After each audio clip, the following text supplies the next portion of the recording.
Selamat malam teman-teman, selamat datang di Instagram Suara Telepon. Mungkin kalau kamu lihat hari ini kontennya agak sedikit berbeda, karena aku ingin membacakan sebuah cerita pendek untuk menemani hari Minggu kamu. Cerita pendek ini aku beri judul Mampir, dan kalau kamu menyukai konten seperti ini, mungkin kita bisa lanjutkan konten ini lagi. Aku menunggu feedback dari kalian di kolom komentar, atau kamu bisa langsung aja share konten ini ke dalam kolom Instastory kamu kalau kamu memang menyukai konten seperti ini. Dan cerita pendek ini aku beri judul Mampir, ditulis oleh Fauzi Rahadian dan dibacakan oleh penulisnya sendiri. Mampir. Seperti kebanyakan orang lainnya, Andri, Dewi, Bondan, dan Runi menghabiskan weekend mereka untuk bermain ke mall di kota. Mereka memilih untuk menonton film horor dan di jam tengah malam untuk mendapatkan ambience yang lebih terasa. Hal itu dilakukan karena Bondan sedang berusaha mendekati Runi, sedangkan Andri dan Dewi sudah berpacaran sejak lama. Bondan mengajak Andri dan Dewi agar bisa memudahkan jalannya untuk mendapatkan Runi. Setelah film selesai, untuk mencairkan suasana, Bondan mulai membuka obrolan ala-ala kritikus film yang meresensi sebuah karya dan mengkritisinya. Menurut kamu, gimana tadi filmnya, Uni? Dengan mata berbinar dan mengharapkan obrolan panjang, Bondan menatap mata Runi yang bulat. Bagus sih, cuman pas udah ketahuan pelakunya, akhirnya nggak serem lagi ya. Balas Runi kepada Bondan dengan wajah kebingungan dan sedikit kecewa pada film yang sudah ditayangkan. Iya, tapi lo tahu nggak sih film ini tuh mirip banget sama kejadian belakangan ini yang lagi rame di Jogja. Lo udah pernah denger belum? Balas Dewi yang menyambar obrolan antara Runi dan Bondan. Cerita?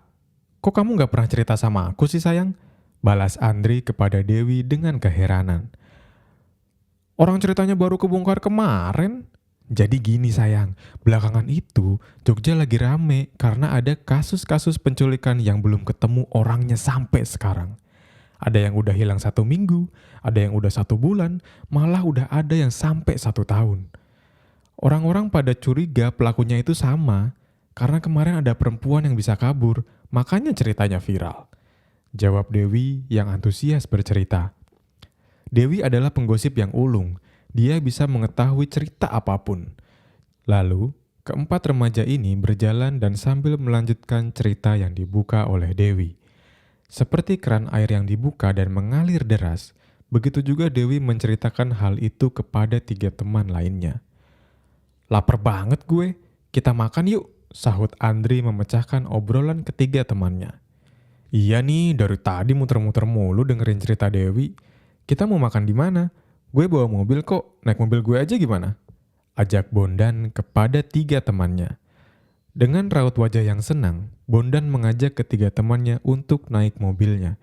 Dalam hati, ia berpikir hal itu ia lakukan agar bisa lebih lama dengan Runi.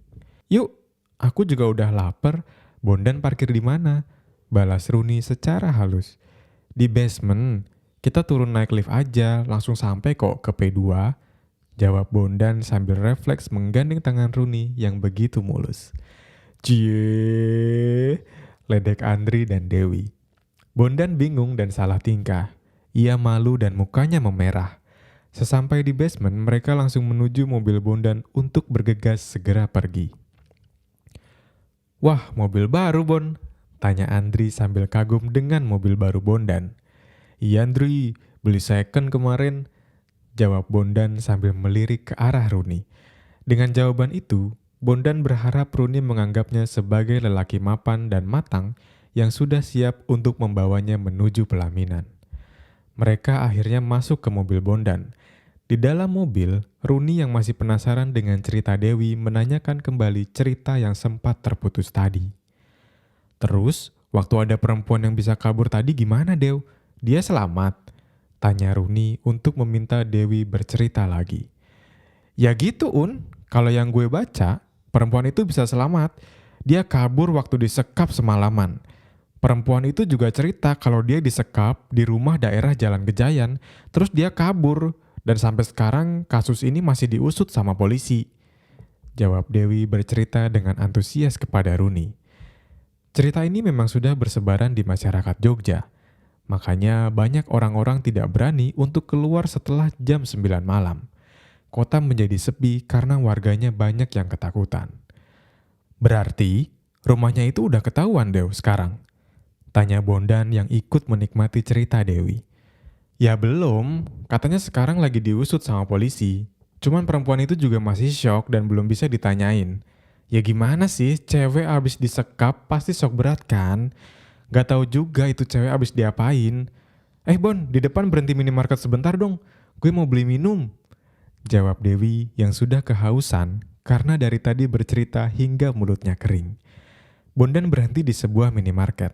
Ketika Dewi sudah siap turun, Andri justru malah menakut-nakuti Dewi karena mereka berhenti di minimarket daerah Jalan Gejayan. Di Jalan Gejayan loh ini sayang. Andri menakut-nakuti Dewi. Apa sih dasar laki-laki? Temenin kek, malah nakut-nakutin. By the way, Bon, ini kok pintunya gak bisa dibuka ya? Tanya Dewi yang duduk di kursi belakang sebelah kiri. Oh, mungkin Sherlocknya kali. Jadi gak bisa dibuka dari dalam. Sebentar deh, gue buka dari luar. Jawab Bondan sembari ia keluar untuk membukakan pintu Dewi. Beberapa menit setelah itu, Dewi kembali ke dalam mobil. Ia membawa minuman dingin yang segar dan sudah siap untuk melanjutkan ceritanya. Udah Dew, tanya Bondan. Udah, jawab Dewi. Bondan langsung menjalankan mobilnya dan lekas pergi dari minimarket itu, menyusuri Jalan Gejayan, tempat yang ada di dalam cerita Dewi. Chatlocknya kamu benerin gak sayang? Itu ada di engsel pintu. Nanti kesusahan loh kalau kamu mau keluar lagi. Tanya Andri memastikan agar Dewi tidak kesulitan untuk membuka pintu lagi. Loh, tapi di pintu gue juga gak bisa dibuka. Kayaknya child locknya semua pintu deh Bon. Emang yang punya mobil ini dulu anaknya berapa sih? Jawab Andri meledek Bondan. Runi yang duduk di depan bersebelahan dengan Bondan akhirnya mencoba untuk membuka pintunya secara perlahan. Ketika mobil sedang jalan, Runi tetap mencoba untuk membuka pintunya karena rasa penasarannya yang tinggi. Ternyata, semua pintu memang tidak bisa dibuka dari dalam. Jadi, Bondan harus keluar dan membuka masing-masing pintu itu agar mereka bisa keluar. Jadi, kita mau makan di mana? Tanya Bondan dengan serius. Di mana ya? Jawab Dewi. Mampir ke rumah gue aja gimana? Kita makan di sana dan lanjutin ceritanya. Gue ada makanan kok di rumah.